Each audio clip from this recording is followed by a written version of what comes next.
Papa Chubs, Papa RD. unsay kuan manggig ka, professor manggig ka. Uy. Unsay Kita makatubagana. Ay, kabalo ko tubag na nimo. Ikaw pa.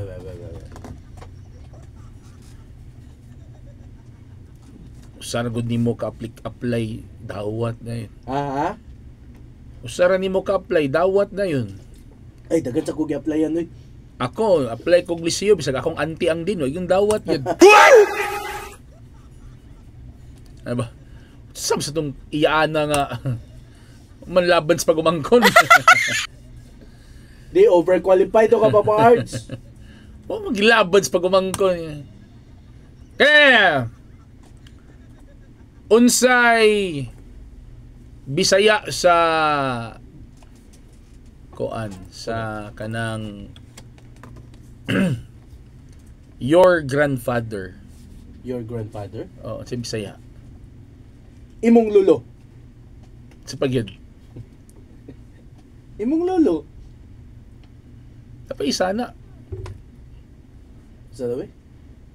Lolo nimo. Gibali ra man nimo. Lolo nimo sabay hawid sa mic mo. Good morning mga kabarangay! Kamusta inyo mga pagpamahon-pahon diya mga kabarangay? Kamusta ang Biyernes? Oy, payday man ay karon nya napod ko'y nakita nga mga hungihong ba? Unsa hungihong nimong nakita Mid-year Papa Chubs? bonus no kuno sa ubang mga kumpanya karon. Mid-year bonus! Woo! Nakita lang ako sa mga post nga nag-share ba? Diri ka sa ato na bonusan na kani mga regular diri. Lami daw kay duty karon. Ba? Oo. Ako ani wagi ko kay balo nga pizza gis na day. Walay maguna to ang Diaro na, sagda na. 10:25 yata. Good morning mga kabarangay. Uy, akong pamahaw ka ganina, Papa Chubs. Dami kayo na mahaw ko sa hotel. Sana all. So man na, ano ba ta? Katungkuan. Until pa ba karon? With accommodation ulit daw. Pero wala ko ganito rito kay abi pa lang. Ba.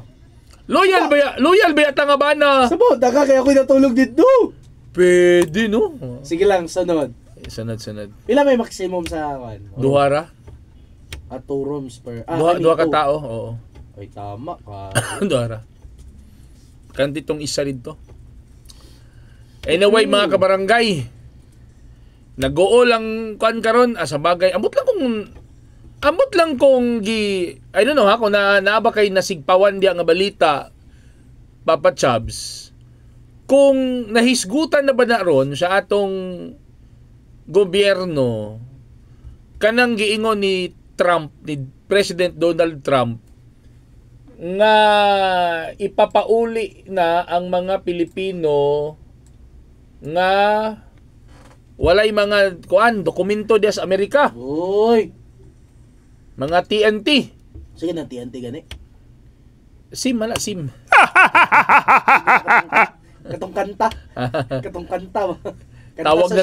Tawag ng tanghalan daw. Ambot lang, ay ikaw, nakabasa ba ka? Or si Papatong, kay na naman ni programa sa buntag, hatag manig balita.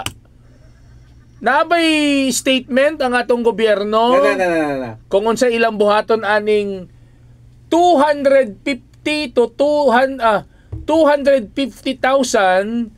to 300,000 Filipinos nga risk of being blacklisted or deported to the Philippines. Grabe. Dami Damo gid eh.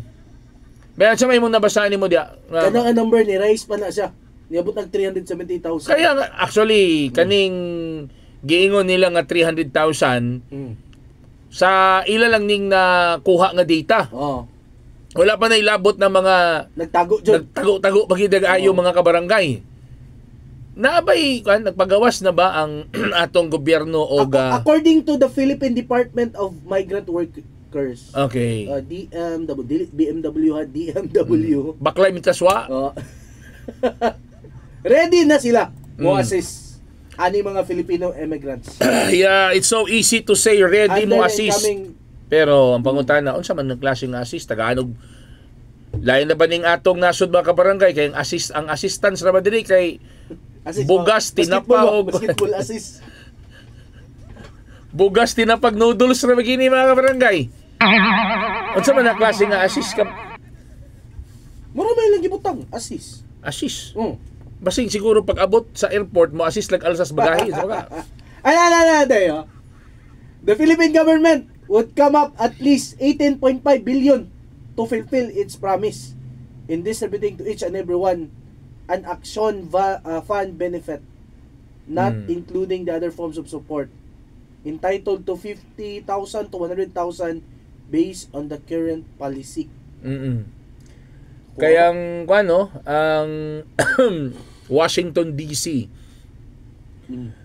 urged Filipinos staying illegally in the United States to live voluntarily. Kay once makalingkod na si Donald Trump, crackdown on illegal immigrants. Pero ba gawan din ko ba pa-arts ba? For example, kana sila nga mga nag-overstaying is niabot na sila og mga 5 to 10 years. Unya siyempre, narbaho mo gina din na, no? Nagkipagsapalaran mo gina sila din na papardi. So kung mouli lugar sila karon, for example karon, wala sila tulubagon diya sa gobyerno sa US.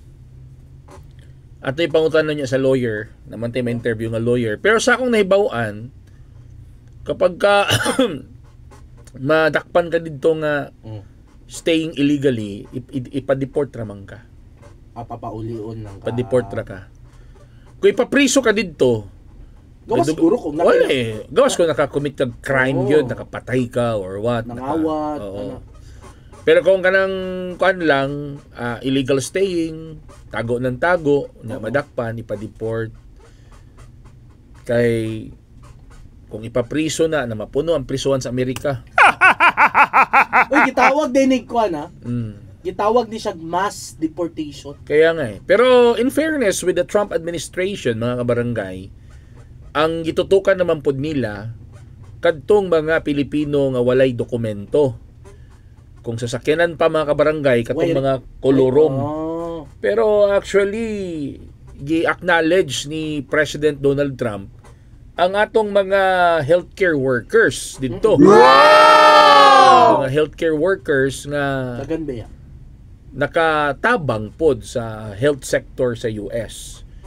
And even construction workers, kabalo ka ba Papa Chaps nga kusog gyapon ang mga construction workers sa US pero mostly dito sila sa Guam. Kanang Guam ba o kanang Hawaii, layo ra ba na sa Amerika. What? Pero since America ang naghandle sa ila, ang mga perks. Sana all. Ano ba? Ano din ba? Sala mo gini ni Aguinaldo ni Bonifacio ni Rizal niya. Wa pa ni sila nakig-away. Okay, ang tatang relasyon ani. Di no nata mga yung bisa ni.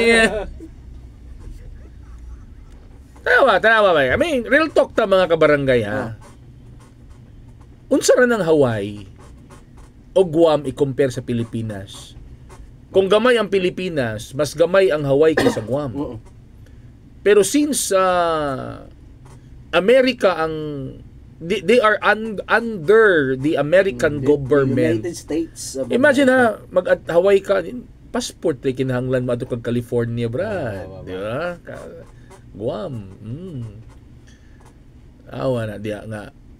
Ang Hawaii lagi nang gi-develop into a tourist spot. But anyway, that's not an issue mga kabarangay. So karon, ang atong pangutana on air and online Papa Chabs. Ito. Asa na to ipambutang kining mga Pinoy nga ipang-deport ni President Trump. Allah, kanigid si President Trump gyud. Unsa kay buhaton sa itong government ani? Kining 300,000 plus mga kabarangay nga mga Pilipino nga at risk nga mapapauli sa Pilipinas mga kabarangay. Unsa may buhaton sa gobyerno ani? Asa man to ni sila ibutang? Ipauli silang balay. Ipapauli silang balay. Daghan ra ba ani breadwinners Mao dapat Oo. create og something na Mm. income generated ba. Mao kay nabitaw na Kasi ako pa part sabi before I Oo. will forget this also. before I let you go. Kasi, Kanila pod baya sila. Even though they have wala sila yung mga complete documents, pero lang tuyog tingwa ani nga mo abroad kay manginabuhi sabi para sa pamilya. mao galing. Minyo na lang sila dito. Ay di ka mahapan. Dili, minyo sila. Karon pa lang ba magkuhan ako ba Mm. ako chat ako. Chat nakatirada di. Ako pa nimo ganing real talk ta Papa Chaps sino ato-ato lang ni wala bitoy na minaw. Ganahan man kasi lag DJ. Ako pa nimo Papa Chaps, ako pa nimo may pa magminyo kag Amerikana bay. Dakan And you're listening right now. Tanawa tong- May mag DJ din ko dito. or kung di ka kung dili Amerikana, someone nga nag-work na sa abroad. Bo. Tanawa si Papa Dan. Tanawa si Daddy Aldrin.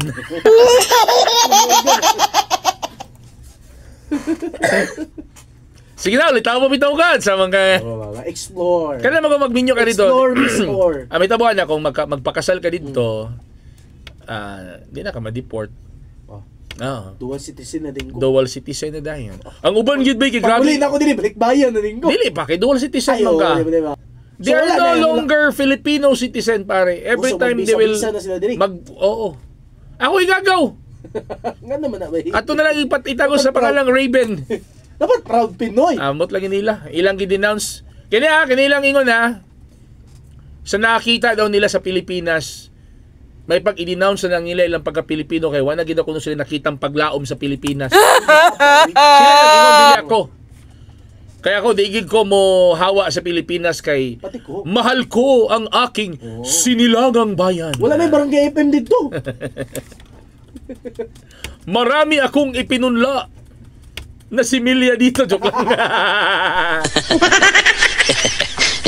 Kailangang makabayan. Masig na yung mga nidiri ha. Iniibig ko ang Nutriban. Bahalag walay palaman basta busog lang ang tiyan. Tawag lang mo mga kabarangay. Number to text or call. Sige. 0915-871-8812 0967-496-9145 sa mong Facebook page Kabarangay. Ayun. Barangay FM 100.7 Cagayan de Oro. Basta FM. Sabay-sabay po tayo. Barangay! Kami ang inyong pambansang tandem. Papardy ang papa na masarap papakin. O siyempre, Papa Chams, dito lang sa number one music information entertainment FM station in CDO. Let's go! Barangay FM na! Let's go!